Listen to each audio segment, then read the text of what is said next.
Estou começando agora, quanto preciso investir para fazer trilhas sonoras? Tem muita gente aí querendo começar a fazer trilha sonora e existe um certo tabu, uma certa crença limitante até de que é caro ou é para poucos, né? Mas na verdade isso, como eu disse, é uma crença limitante mesmo, porque a maioria que pensa dessa forma é justamente porque não sabe, não conhece, né, o ramo da trilha sonora, né? Conhece às vezes um pouquinho do ramo da música ou às vezes nada e tem aquele sonho e fica com aquele sonho reprimido, né? Mas as coisas foram mudando muito de um tempo para cá. Antigamente, não só para trilha sonora, mas para música em geral, a produção ela era muito cara para a gente entrar nesse ramo, né? Para a gente começar a criar, a produzir trilhas sonoras. Era tudo analógico, então os equipamentos eram muito caros, eram coisas que estavam sendo recém-criadas, né? E algumas testadas, era pouca concorrência no mercado. Hoje em dia, quando a coisa começou a ficar mais digital, isso começou a abrir mais o leque, né? Então existe a possibilidade de você iniciar aí na trilha sonora com praticamente zero de dinheiro ou até zero, dependendo, né? Como a gente está falando de começar aqui, né? É claro que a gente está falando de começar, a gente está falando do início, do primeiro passo ali. Então, obviamente, se você quer profissionalizar, se você quer seguir em frente, com o tempo isso aí vai sendo algo mais, algo que você vai investindo, né? Algo que você, como qualquer outro trabalho, né? À medida que você vai tendo retorno com aquilo, que você vai acreditando mais, né, no processo, que as coisas vão dando certo, você vai investindo. E não só isso também, à medida que você consegue ter é, mais resultados de acordo com a qualidade também, né? À medida que você vai percebendo que as necessidades do que você está fazendo precisa de um novo equipamento, precisa de um novo software, então você vai investindo, né? E esse investimento também sempre tem que estar dialogando ali com o retorno que você estiver tendo, né? Então vamos falar aqui, vou resumir isso aqui, vou resumir o processo de produção de uma trilha sonora em três partes, tá? Então lembrando que é um resumo, tá? Então vamos falar da pré-produção, a produção e a finalização, tá? Então, se a gente pegar aqui, por exemplo, na pré-produção, resumindo também, o que a pré-produção ela envolve, né? Ela envolve a decupagem de som, ou seja, o spotting session, aquele momento em que você senta ali com o diretor, aquele momento em que você recebe as informações sobre o projeto, o desenvolvedor do jogo, a agência de publicidade, enfim, o seu cliente, né, vai te passar. Você reúne aquelas informações, o máximo de informações, então eles te passam algumas coisas e você também já precisa ter em mente ali alguma coisa também para pedir, para solicitar. Depois você vai começar ali a sua pesquisa, né, de acordo com o tipo de som que vai encaixar mais, que vai combinar mais com aquele tipo de projeto. A partir disso também você vai começar a criar ali um mapa de som, né, criar um cronograma de acordo com o que você vai precisar a cada momento do projeto, que vai precisar de música, que vai precisar de áudio, que vai precisar de som, o que vai envolver, enfim, todo o roteiro ali. Nesse momento, essa parte que é extremamente importante no processo de criação, de produção, de fazer uma trilha sonora, ela não vai te gerar custo, né? Lembrando que eu estou falando aqui sobre um passo inicial, né? Sobre você começar a fazer uma trilha sonora, né? A fazer trilhas sonoras. Então, é óbvio que você não vai pegar aí para fazer um Star Wars da vida aí como seu primeiro projeto, né? Na verdade, pelo menos para a maioria, nem se quisesse, né? Então, considerando que inicialmente, às vezes a gente vai pegar aí trabalhos de estudantes de cinema, trabalhos de estudantes de criação de jogos, ou até de Game Jams, que é uma coisa que eu já falei muito por aqui também, que são eventos de desenvolvimento de games, onde o pessoal vai para se desafiar, né, para criar jogos a partir do zero. E a maioria desses eventos são gratuitos mesmo. Então, dessa forma, você já começa a ter os seus contatos ali e a criar as suas primeiras trilhas, né?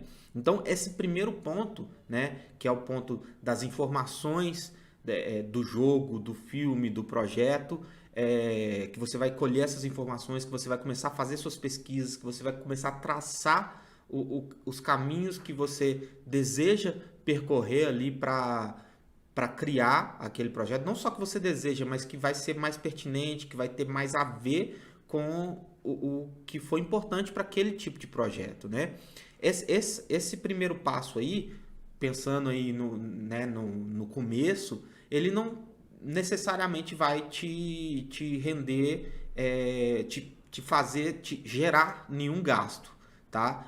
Por que eu tô falando no início? Vamos supor que você vai criar trilha sonora para um projeto muito maior, que ele se passa numa região específica, sobre uma tribo do Amazonas e tal. Então, isso acaba gerando uma pesquisa maior. Às vezes você vai lá para o local e tal, mas isso também exerce um orçamento muito maior, né? Então, esses custos, eles estarão dentro do orçamento. Eles não necessariamente vão sair do seu bolso, né? E como eu estou falando aqui de algo, considerando assim os primeiros passos, né?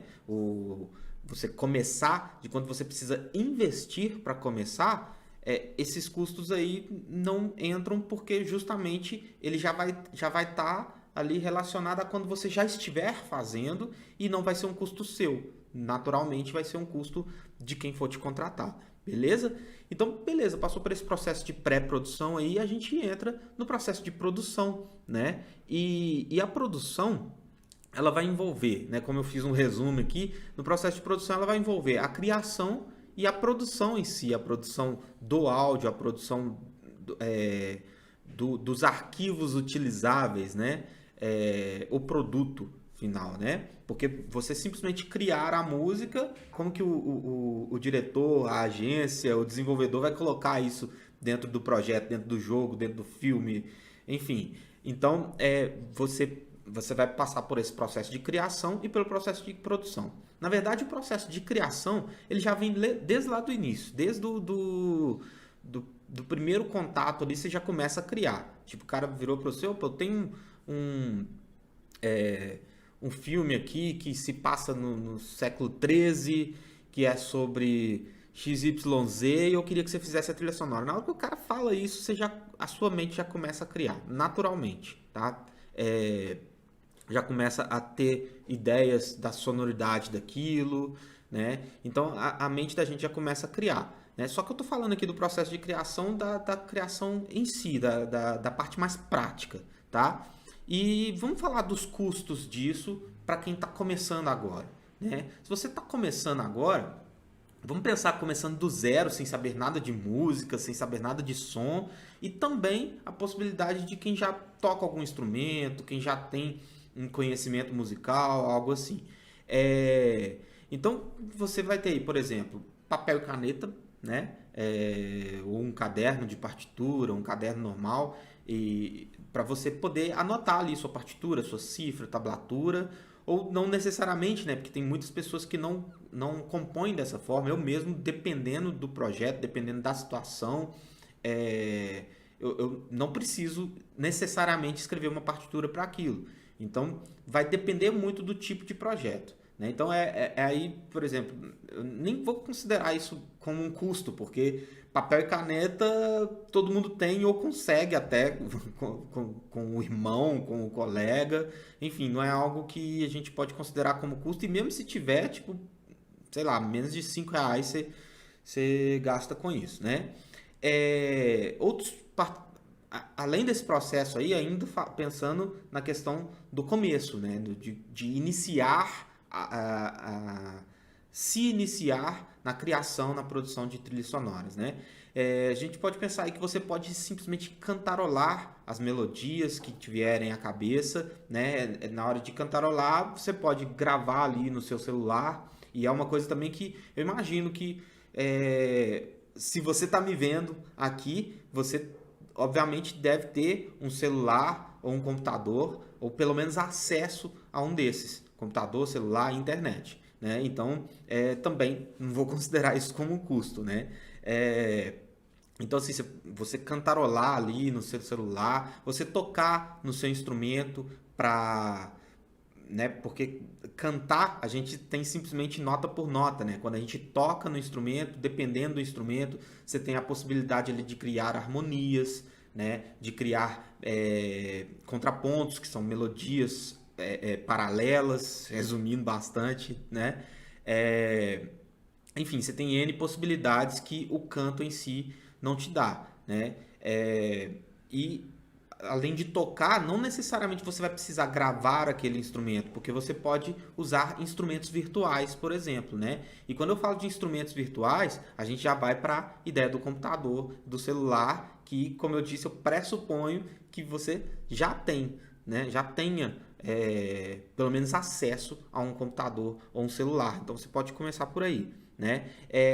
E falando disso, né, a gente tem aí a questão dos programas e aplicativos, como metrônomos, né, que para quem não sabe, né, considerando aí quem está começando bem do zero mesmo, metrônomos são aplicativos muito simples que ajudam a marcar o tempo. Então isso na verdade vai ser mais para, por exemplo, você treinar algo antes de gravar ou antes de colocar, passar ali para o computador. Porque nos programas que você vai usar para isso dentro do computador, eles já têm o metrônomo, né? Afinadores também, mesma coisa, tá bom? Gravadores, né? Se você for gravar, quando eu falo gravadores aqui é resumindo, envolvendo também microfones, essas coisas, tá? Então, se você for gravar o seu instrumento, for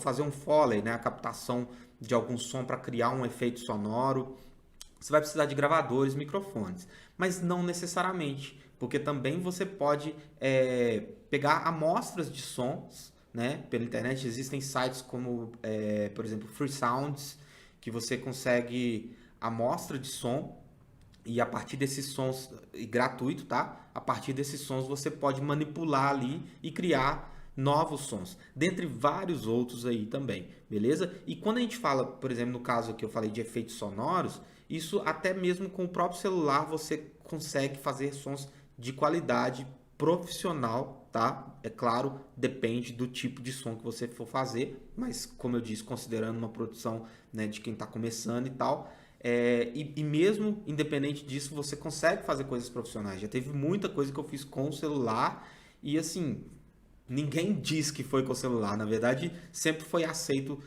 perfeitamente pelo cliente final e até elogiado por profissionais da música e do áudio. Porque, obviamente, depende do fim, né? Claro que se for um tipo de som que eu sei que aquilo ali vai comprometer, eu não vou usar o celular, por exemplo, né? Então, é uma coisa que você pode usar se tiver realmente a real necessidade ali de gravar, ou simplesmente usar amostras de sons, tá bom? E isso eu estou falando mais, como eu disse, também relacionado a efeitos sonoros, né? Mas aqui eu estou tentando direcionar isso aqui um pouco mais para música, tá? Então vamos pensar, por exemplo, eu falei do papel e caneta ali para quem quer fazer uma partitura, mas pensando mais nos dias atuais, vamos pensar, por exemplo, num programa de partitura, né? Que você tem o Sibelius, o Finale, que você pode usar, se não me engano, gratuitamente. Na verdade, tem tanto tempo que eu uso isso que eu não sei nem falar, assim, se o programa realmente é free ou se tem uma versão trial, né? Mas além deles, esses eu falei são os mais famosos, além deles tem vários outros aí, como por exemplo o Hook Theory, que é um programa, na verdade, online. Você pode entrar no site aí, Hook Theory. É um programa que você pode criar um mockup ali, uma ideia da sua produção, da sua criação musical, a harmonia, algumas ideias de som, para você ter aquela criação inicial para depois passar para a produção do áudio, né? Mas tem outros, tem, por exemplo, o Encore, que é um programa bem antigo também, e tem vários outros aí no mercado também, tem muitos para celular também, tá? É, mas enfim, esse Hook Theory que eu falei, ele é diferente, ele já não é para você criar uma partitura, ele é um programa que você vai colocar ali as cifras, você pode colocar mais instrumentos, você vai fazer um mock-up mesmo, sabe? Tipo um exemplo, fugiu a palavra aqui, mas é um esboço, aí voltou a palavra, é um esboço do que você pode, de como a sua música pode soar. Então ali, tipo, principalmente para quem está iniciando mesmo, é um programa muito legal, porque vamos supor que você não tem muito conhecimento teórico, coisa assim, então você já consegue criar a parada ali bem dentro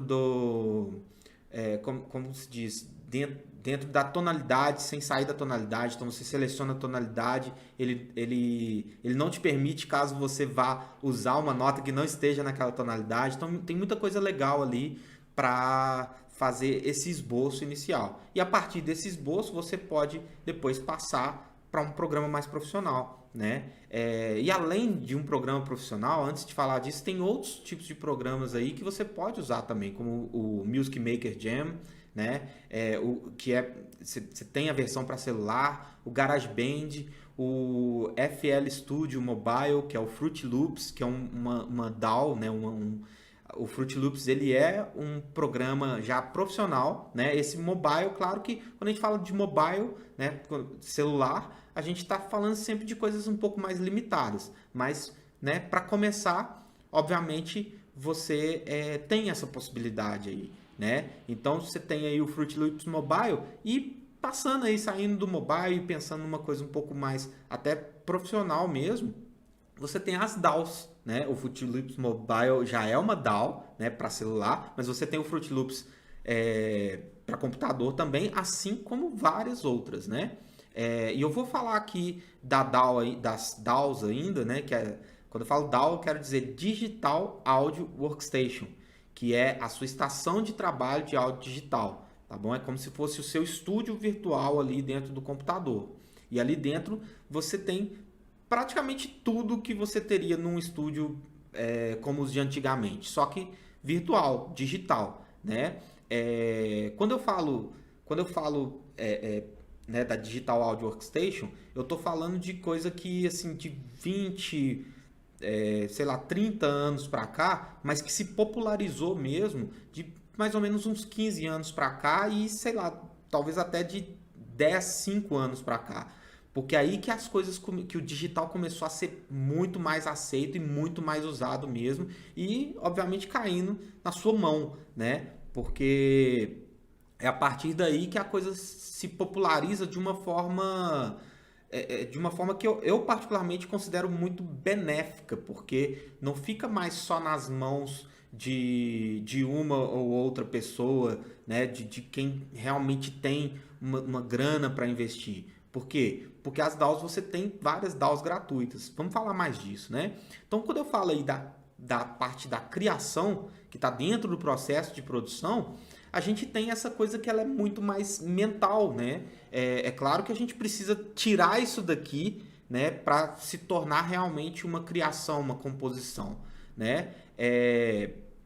Porém, esse processo ele não envolve custos, né? Por exemplo, considerando que você já tem um instrumento musical, pode tocar ali, criar alguma coisa no instrumento musical, considerando que você pode, se não tiver um instrumento musical, você pode cantarolar, gravar aquilo ali no celular para ter a sua ideia registrada e depois passar aquilo para uma partitura, para um Sibelius, para um Finale, para o Hook Theory, ou outros programas aí, GarageBand, Music Maker, FL Studio, como eu disse, né? Ou até uma DAW.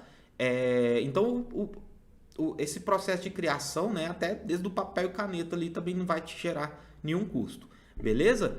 Então, vamos continuar aqui, né? Então, ó, eu falei, fazer um pequeno resumo aqui do que eu falei até agora, né?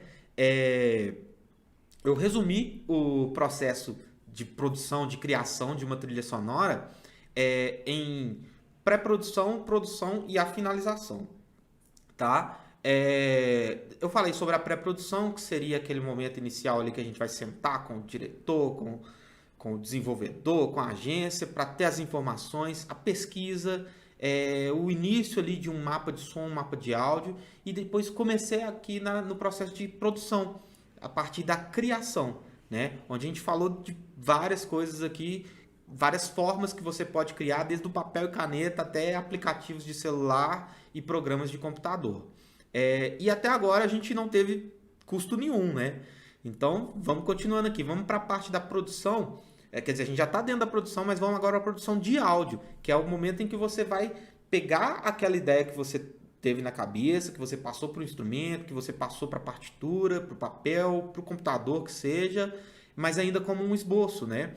E começar a produzir isso, a transformar isso num produto que vai poder ser encaixado, poder ser incluído no projeto final, no filme, no jogo, na propaganda, no que for, tá? Então, olha só, nesse processo da produção de áudio, a gente vai ter o quê? O que você vai precisar aí? Computador ou um celular, né? Como eu estou falando aqui, de começar, né? Pegando o tema da nossa live. Estou começando agora, quanto preciso investir para fazer trilhas sonoras? Então, né, como eu disse aí, computador, um celular, e se você está me vendo aqui, eu pressuponho que você tenha pelo menos acesso a um computador ou um celular. Então, R$0, né? Uma monitoração.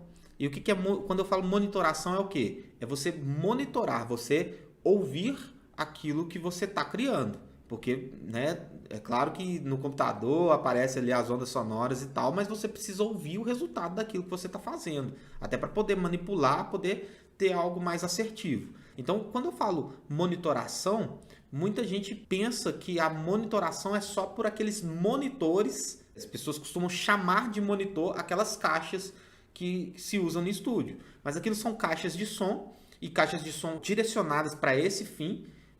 E por que aqueles monitores eles são muito usados em estúdio? Porque eles são o mais flat possível. Não vai influenciar muito no som que chega nele. Então, o que chega nele e sai para você, né, que é emitido para você, para o ouvinte, ele tem um mínimo de modificação possível de acordo com a qualidade do monitor, tá?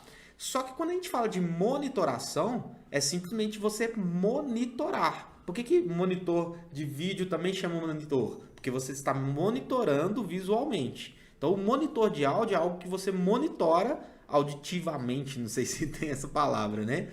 Então, o fone de ouvido, ele também é monitor de áudio.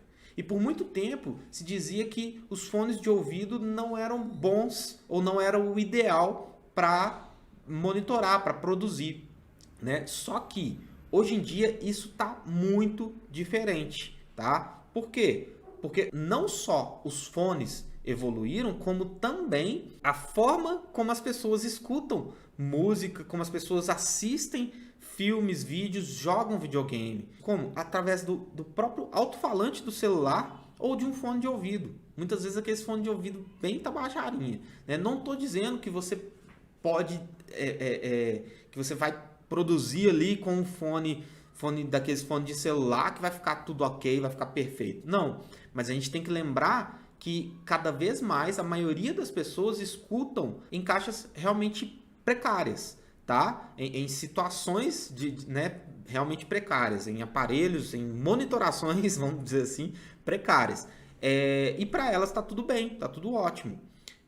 Para ainda dar mais margem assim, para isso que eu estou falando aqui, os monitores mais famosos que tem são os monitores da Yamaha, aquelas HS5, HS6, 8, que são, vocês já devem ter visto aquelas caixas, é claro que tem de outras cores, né? Mas a mais famosa é uma caixa pretinha com o alto-falante branco, né? Hoje em dia, é claro que existem N outros monitores aí, mas esse foi e ainda é, para falar a verdade, o monitor mais famoso por décadas, tá? E por que esse monitor começou a ser tão usado assim? Esse monitor, na verdade, ele não foi feito para ser um monitor. Ele foi feito para ser uma caixa de som doméstica. ele foi feito para ser uma caixa para ser usada pelo cliente final, pelo, vamos dizer assim, cidadão comum, né? Não necessariamente pelo produtor de áudio. Foram caixas para você comprar para ouvir música na sua casa. E como muita gente foi comprando aquilo ali, é, e eram justamente caixas muito boas, começaram a usar como referência o som final, né? A ideia sonora final como referência para o que ia soar naquelas caixas ali. Então, eles começaram a levar isso para dentro do estúdio. Ou seja, eles começaram a utilizar aquilo como monitores. Então, essas HS, essas caixas, esses monitores Yamaha, eles não necessariamente foram feitos para serem monitores. Então, obviamente, eles não são completamente flats, como eu disse, como eu expliquei aqui sobre o que é flat, né?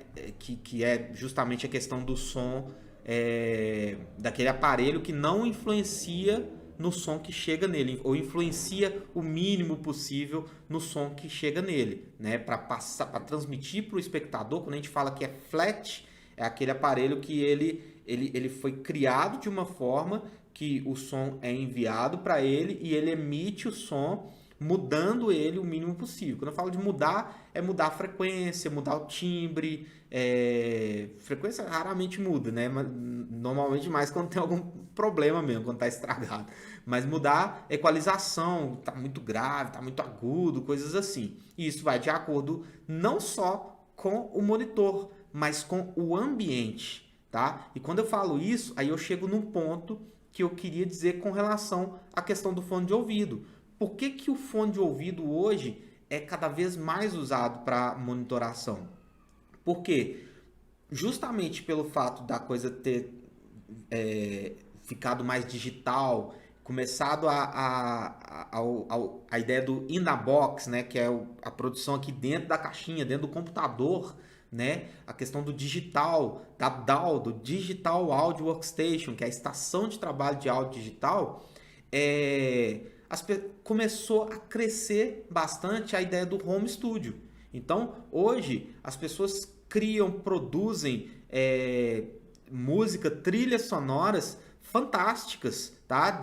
Tem produções aí de filmes famosos, né? Produções que vocês escutam e não fazem ideia que foi feito dentro de um quarto de hotel, às vezes até dentro de um avião, enquanto o cara tá indo de um lugar para o outro, ali dentro do avião ele produz uma parada fantástica, tá? Isso é claro, de acordo com o conhecimento do cara, de acordo com várias outras situações. Então, possibilitou essa questão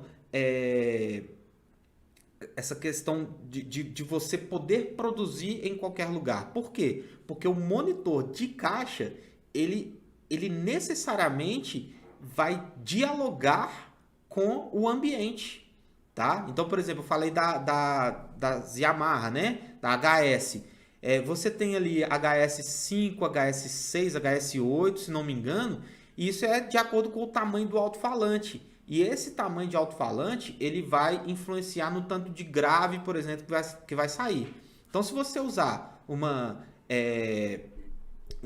caixa, por exemplo, com um alto-falante muito grande e tiver uma sala pequenininha, isso vai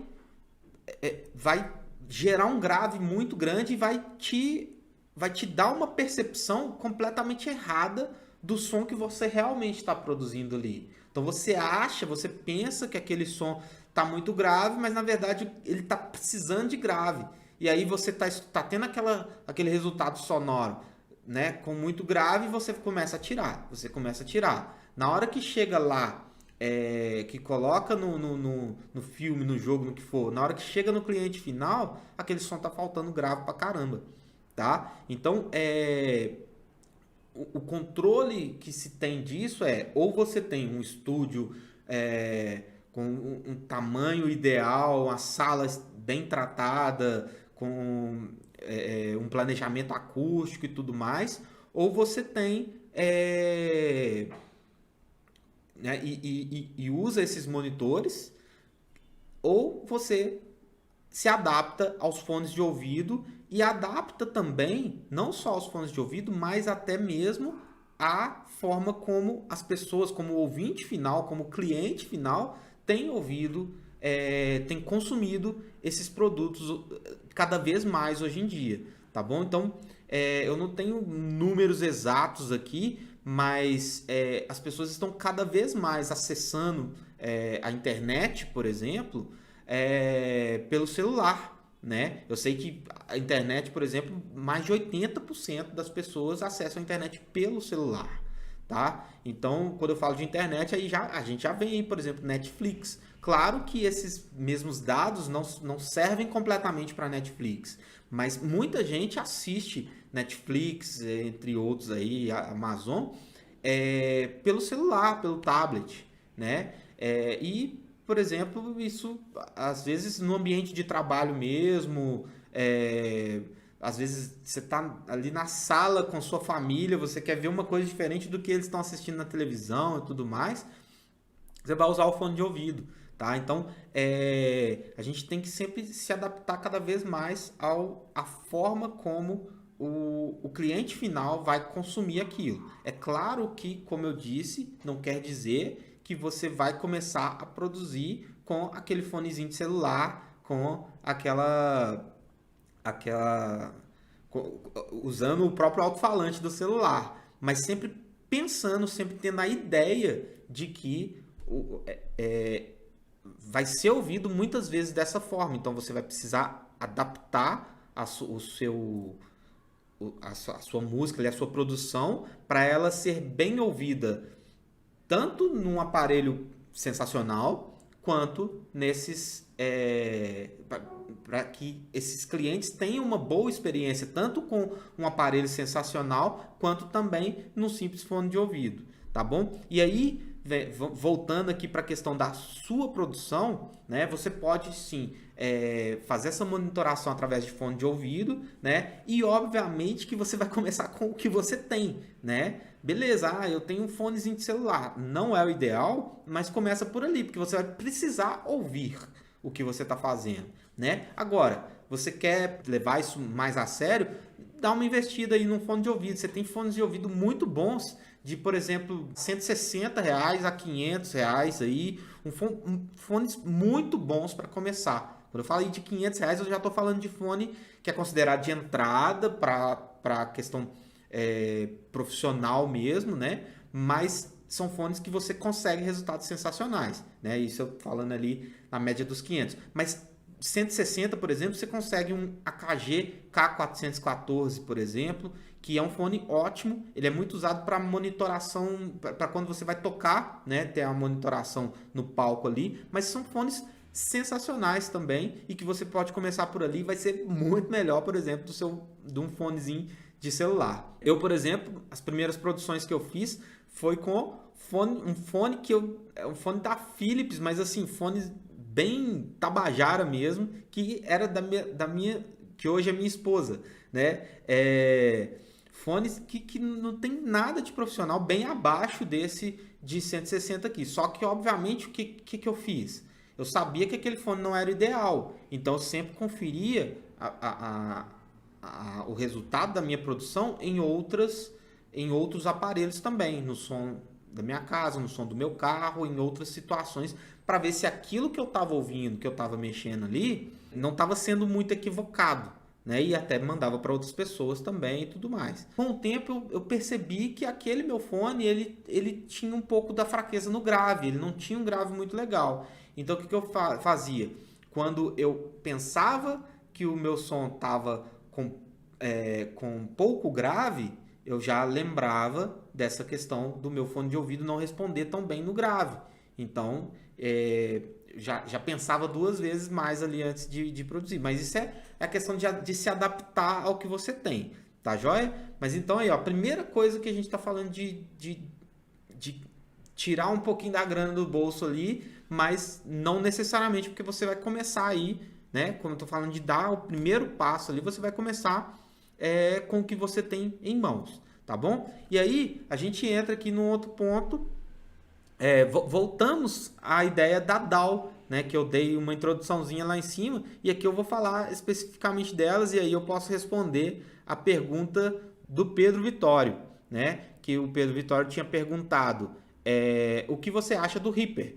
O Reaper é uma DAO sensacional, tá, na minha opinião. É uma DAO muito boa, com todos os recursos que você tem nas outras, tá? Não perde nem um pouco para outras, pelo contrário, cada vez mais tem mais e mais pessoas usando o Reaper, e não só por um pontozinho específico aqui que eu vou falar agora, mas também pela sua qualidade. Só que por que eu vou falar do Reaper aqui? Porque o Reaper é uma DAO que ele tem a versão profissional e tem a versão trial. Só que qual que é a diferença da versão profissional para a versão trial? Ou vamos dizer assim, a versão paga e a versão gratuita? É que a versão paga é paga e a versão gratuita é gratuita. É simplesmente isso. Por quê? Na prática, as duas versões têm os mesmos recursos. Não muda nada, tá? É simplesmente isso. As duas versões da DAO Reaper têm os mesmos recursos, tá? Não é limitado a nada. A única diferença é você baixou o Reaper, começou a usar, você está lá com a versão trial, versão gratuita. Você acabou aquela licença, né, acabou o tempo trial ali, ele não expira, ele não fecha, você continua usando, tá? E você continua usando os mesmos recursos da versão paga. Você decide pagar se quiser, se achar pertinente, se achar que vale, se quiser continuar usando aquilo ali. Mas se você quiser continuar usando gratuitamente, você pode continuar usando. Claro que isso, pelo menos até o momento em que eu estou falando para vocês aqui, eu sei que é dessa forma. Pode ser que, se você for ver, né, pode ser que alguém esteja assistindo esse vídeo aqui depois do momento em que ele foi transmitido ao vivo aqui e seja diferente. Tá joia? Então o Reaper tem essa coisa muito boa aí. Além do Reaper, a gente tem o Ableton, né? O Ableton Live, que tem algumas versões diferentes aí. São 3 versões, cada uma com valores diferentes e cada uma com recursos diferentes, além de você poder usar ele por 90 dias, né? 3 meses gratuitamente, tá? E também tem outras DAOs completamente gratuitas, como por exemplo o Cakewalk, que é uma DAO que foi muito famosa antigamente, mas ainda é usado. Eu conheço algumas pessoas que ainda usam o Cakewalk. Ele não é uma DAO que acabou completamente, então tem muita gente que usa profissionalmente o Cakewalk e ele é completamente gratuito, tá joia? Falando de plugins e VSTs, um costume muito recorrente entre a galera do áudio e que eu particularmente não acho tão saudável assim, tá? De sempre que sai coisa nova, vai lá, vai pegando, né? E a gente tem que tomar um certo cuidado com isso, porque primeiro, a gente vai gastar muito dinheiro se a gente for ficar sempre atualizando, sempre comprando o plugin novo, comprando o instrumento virtual novo, mais atualizado e tal, ou, né, dependendo até outras formas aí que a galera também faz com isso. Mas eu sou adepto à questão de que você sempre passa para o próximo se por acaso você sentir a necessidade aqui, tá? Então, assim, não tem muito porquê eu estar aprendendo uma ferramenta, de repente lançar uma nova versão dessa ferramenta com vários outros recursos, eu vou migrar para ela. Por quê? Na verdade, eu vou cada vez mais me confundir. Então, o ideal é o quê? Eu ficar fera naquilo ali que eu estou usando. E aí, depois desse momento, beleza. Agora, vamos... Estou sentindo a necessidade de algo a mais aqui. Tem certas coisas aqui. Ah, beleza, a nova versão vai suprir essa minha necessidade. Então, vamos para lá. Né? É que nem plugins e VSTs, principalmente VSTs, né? Saiu um novo, vamos lá. Tem gente que faz coleção disso, tem gente que tem HDs e HDs. Eu, particularmente, sou um cara que não sei guardar coisas. Então, assim, se eu tiver muito, eu até esqueço que tem. tá? E eu, como eu disse, eu sou adepto a isso. Você tentar tirar o máximo daquilo ali que você tem para só depois poder passar para frente. Eu não sou usuário do Reaper, já usei ele algumas vezes, já experimentei. Tenho muita vontade de usar mais, cada vez mais. Mas por enquanto, no momento, eu estou usando o Ableton Live. Já usei Pro Tools, já experimentei o Logic numa época aí que se eu falar até eu vou acusar a minha idade aqui, porque na época que eu experimentei o Logic, ele ainda tinha versão para Windows, só para vocês terem uma ideia. É, mas hoje em dia eu uso o Ableton Live. Então a gente tem essas possibilidades de DAWs aí, né? Desses programas que é o principal programa que você vai ter, né? Que você vai usar. Como eu disse, é como se fosse o seu estúdio, tá? Virtual, né? Então você pode fazer isso do sofá da sua casa, deitado na sua cama ali, beleza?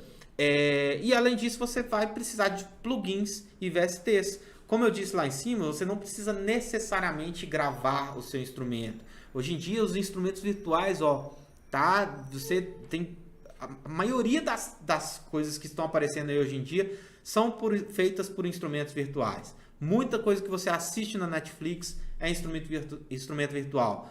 Praticamente todo jogo que você joga, principalmente jogos indies, que tem um mercado gigantesco, é instrumento virtual, tá? Então, assim, coisas que várias coisas que assim é quase que impossível até de perceber a diferença da sonoridade, tá? Então e aí quando eu falo de plugins e instrumentos virtuais, você tem alguns que são nativos, que já vem naquela DAW que você baixar, né? O Ableton já tem instrumentos virtuais ótimos, o Reaper também. Enfim, toda DAW vai ter alguns ali. E tem outros também que são os famosos freebies, né?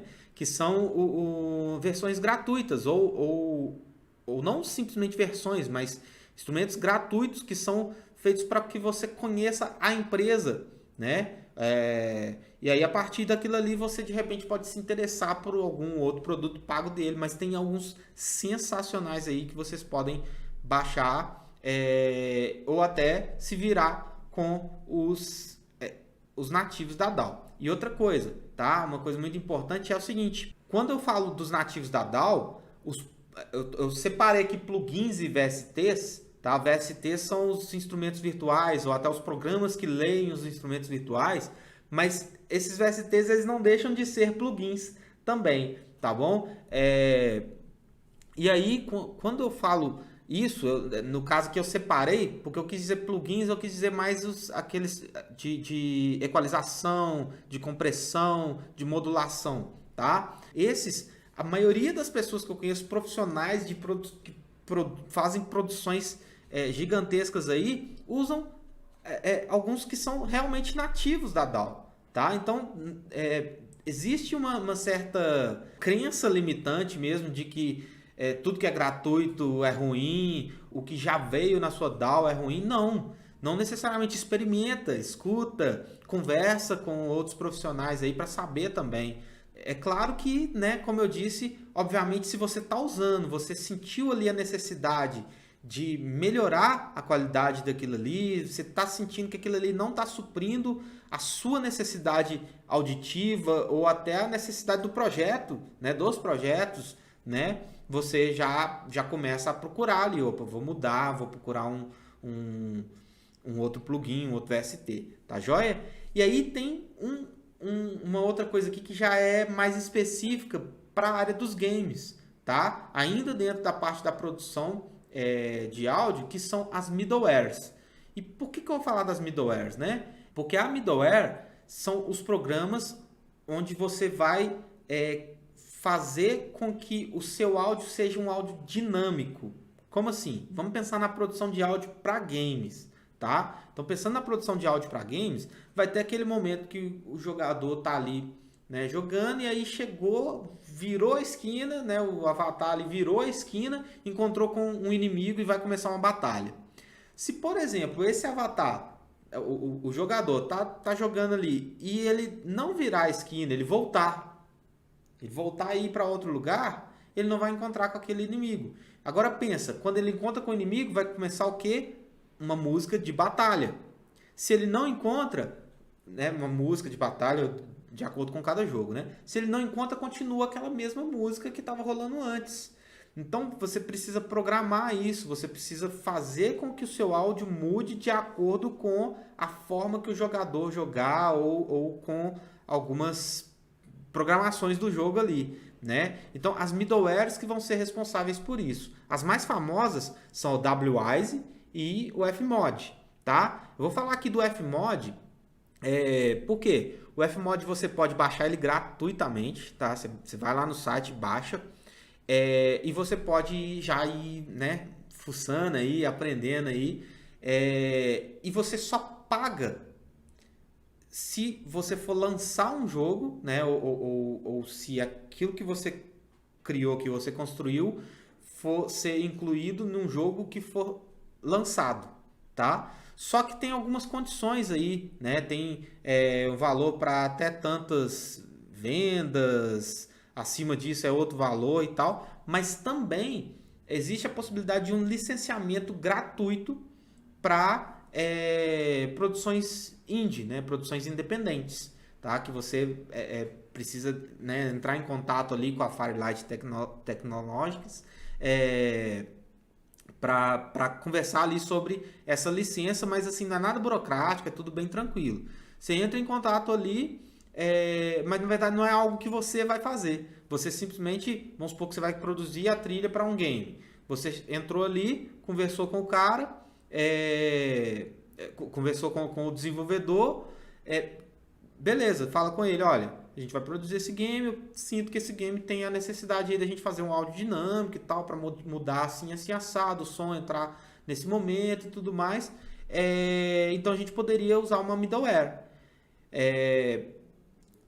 E aí você explica essas condições para ele, se for de interesse do cara, né, fazer esse áudio dinâmico, que normalmente né, porque um jogo com uma trilha sonora dinâmica é extremamente diferente, extremamente uma qualidade muito mais alta de um jogo que não tem uma trilha sonora com essa possibilidade do áudio dinâmico aí. E aí você fala com ele, olha, é só você entrar em contato lá, e aí ele que vai ter essa relação. Esse licenciamento não é do músico, não é do produtor, não é do criador da trilha sonora. Ele é de quem vai lançar o jogo, do desenvolvedor do jogo. Então você, como quem vai criar, quem vai produzir, quem vai fazer a trilha sonora, acaba não gastando nada com isso. Beleza? Então beleza, ó, passando pela pré-produção, passando pela produção, onde a gente falou da criação e da produção da criação, né, composição e da criação e da produção do áudio, e a gente vai chegando aqui para o final, que a gente entra na parte da finalização. Dividir em 3 partes, né? Resumir em 3 partes: pré-produção, produção e finalização. Então a gente está chegando agora no momento da finalização. Vamos falar dos direitos, tá? Então, quando eu falo dos direitos, a gente está falando aí o quê? Do registro da sua música, da sua filiação a uma associação, né? A uma associação que vai trabalhar junto ao ECAD, que vai recolher os rendimentos, né?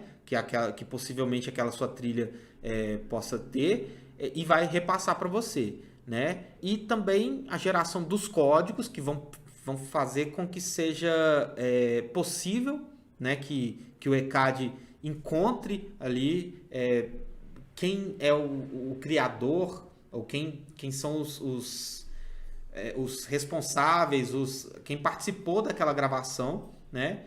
E depois a forma como o ECAD, a associação, vai passar isso para você, né? Então vamos falar do custo de cada um. Registrar a sua música, custo 0.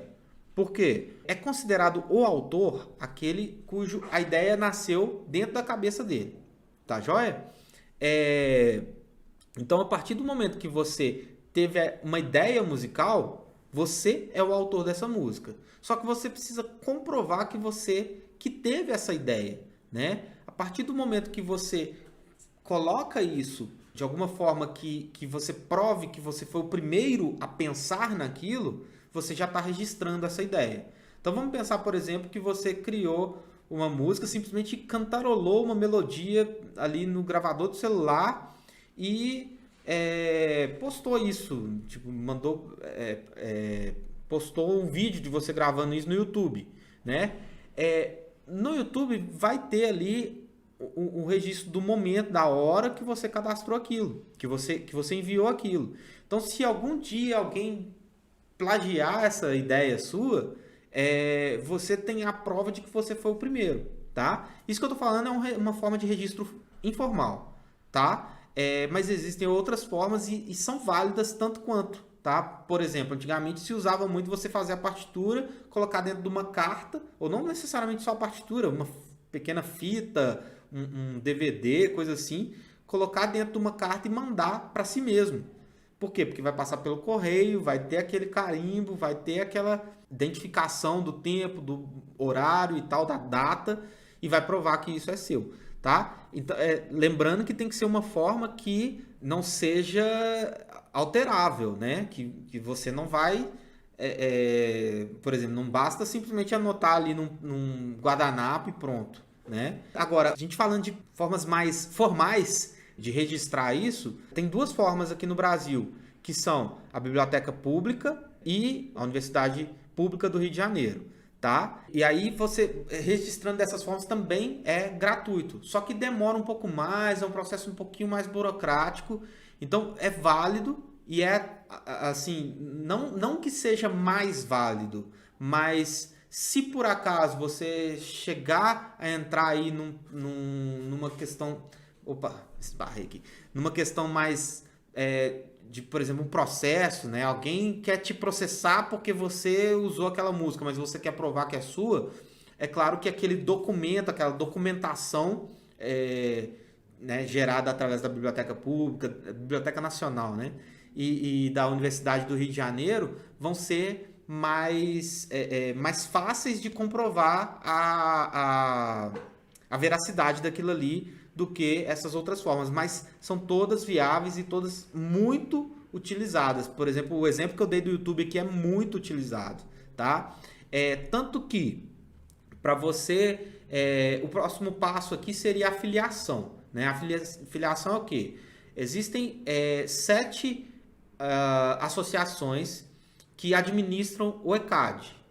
E você, para poder receber os seus direitos autorais, você precisa se filiar a uma delas. Essa filiação, ela é gratuita, você não paga nada, tá? Você simplesmente se filia lá e eles fazem todo o trabalho, tá? Só que para eles recolherem esses direitos, eles precisam simplesmente saber que aquela música é sua, né? Ou precisa saber que existe aquela música para eles irem atrás, ou quando, né? Quando ouvirem, quando saberem daquela música, poder saber para quem passar. Então você precisa fazer o quê? Você precisa gerar alguns códigos, que são o código de autoria, para provar, o código que mostra quem é o autor daquela música, e o código do fonograma. O código de autoria, como eu disse, é aquele que mostra quem é o autor daquela música. Para gerar esse código, você precisa enviar para eles uma prova de anterioridade, ou seja, uma prova de que você foi o primeiro a pensar naquilo. Você envia. Na verdade, você envia o que você tiver. Pode ser um áudio, pode ser uma partitura, pode ser a letra da música com cifras, enfim. Você envia para eles, não precisa ser nenhuma gravação profissional, pode ser, como eu disse, você simplesmente gravando sua voz ali, cantarolando a melodia no celular. Você envia e eles não vão ali, tipo, pesquisar, né, fazer uma pesquisa gigante ali para saber que é sua e tal. Na verdade, isso vai entrar num processo mesmo se por acaso tiver alguém que vai, opa, peraí, essa música não é dele, essa música é minha, entendeu? Só que eles vão traçar isso junto com o banco de dados deles. Se lá no banco de dados deles tiver alguma coisa que vai de frente com aquilo ali que você mandou, eles vão, opa, peraí, essa música é de quem? É sua ou é desse outro que mandou aqui? ou até quem foi o primeiro a enviar, né? Que aí prova, né? Quem pensou naquilo primeiro, tá? Então, isso você gera o código.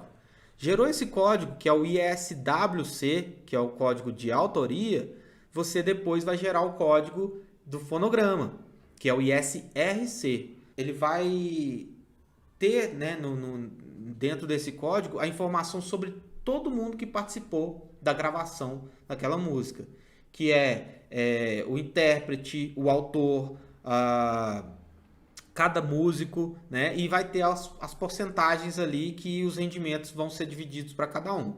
Para gerar esses códigos, você também não gasta nada, zero. Simplesmente está afiliado à associação, que não gastou nada também, entra lá no site, gera esses códigos, tá? E os rendimentos? Como que você vai receber isso, né? Vamos supor, você fez a trilha para um filme e aí esse filme está rodando por aí. Como que você vai receber isso? Como que o ECAD vai te pagar isso? O ECAD vai fazer o recolhimento ali nas emissoras de TV, em rádio, em eventos.